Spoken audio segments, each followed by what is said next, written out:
Duchesne for Marassi News here at the 29 DNV GL Port State Control Seminar here with Gear, a big reason for today's success.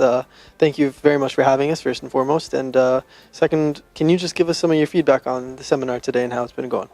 No, firstly, we're very, very happy with the participation. And so, I think the participation itself makes it successful, because what we want to achieve with these seminars is to share experiences between the industry and us and the port states. And the more people we have, the more successful that becomes. Yes, you highlighted in your opening remarks that this is very important to you and to DNV GL and for the industry. Can you just clarify a little bit about why there's so much significance surrounding port state control?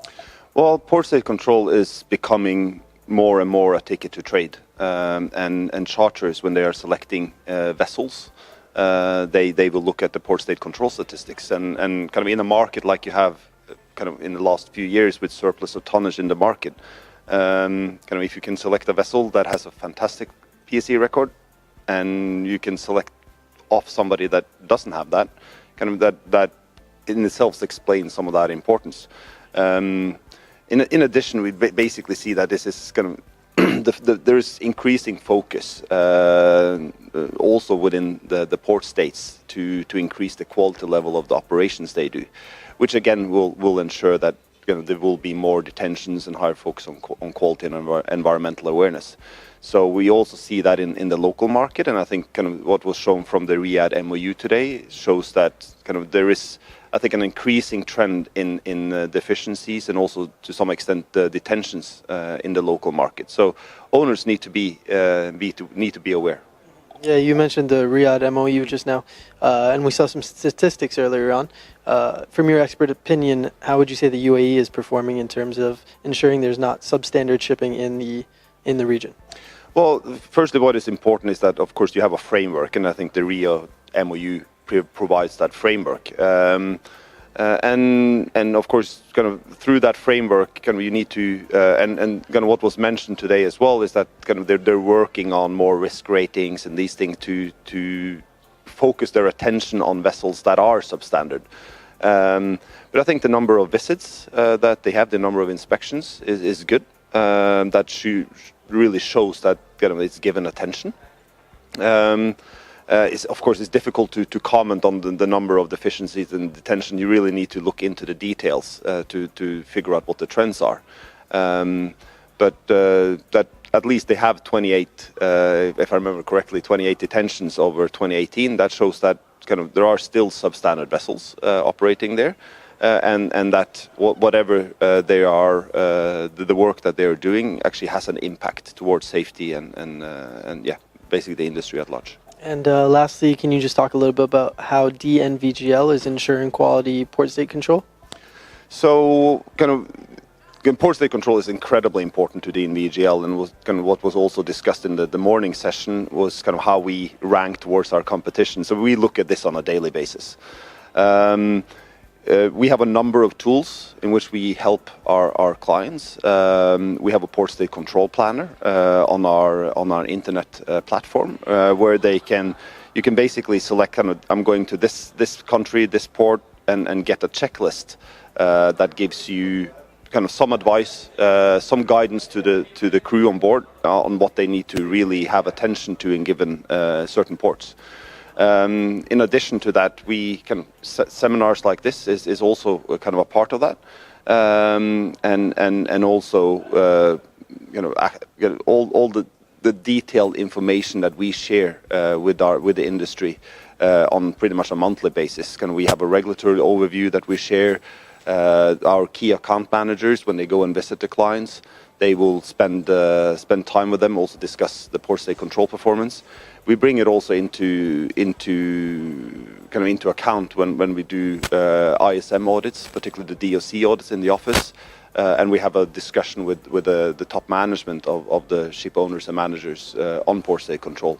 So we try to lift the bar every single day in everything we do.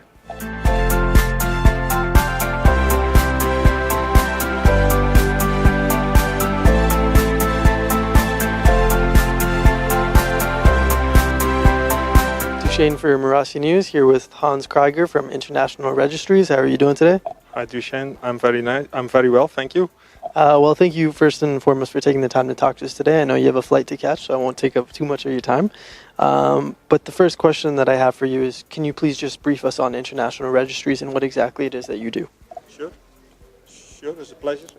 International Registries is the corporate and maritime administrator for the Republic of the Marshall Islands. So we're actually a private company that acts on behalf of the government of the Marshall Islands. Predominantly we started in 1948 with registering ships. First ship we registered was the World Peace, and it was a Liberian flag vessel. We are now mainly doing the Marshall Islands, and it's the only flag we actually represent.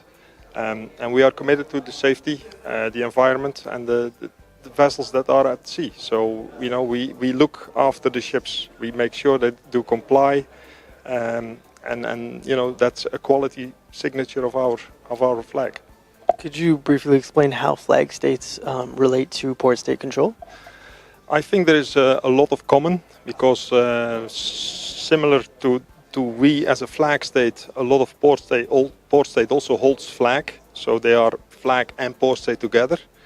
We also work and confer with each other, which is the IMO. So we all sit together and actually make the basis for the maritime legislation.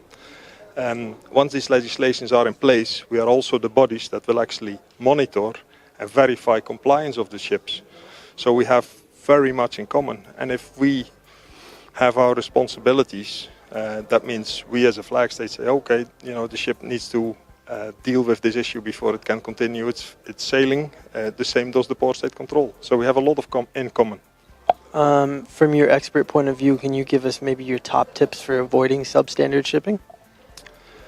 Substandard shipping, I think it is pretty much eradicated in this years or in this century. But of course, ships are machinery. We work with people. People go wrong. The basic of having your ship compliant is make sure that your crew is well trained, familiar.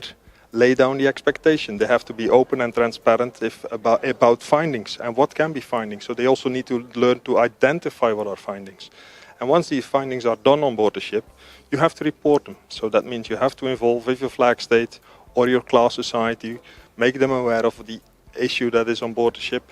You will actually have to provide your recommendation yourself. What is your alternative? What is the exception you would like to apply?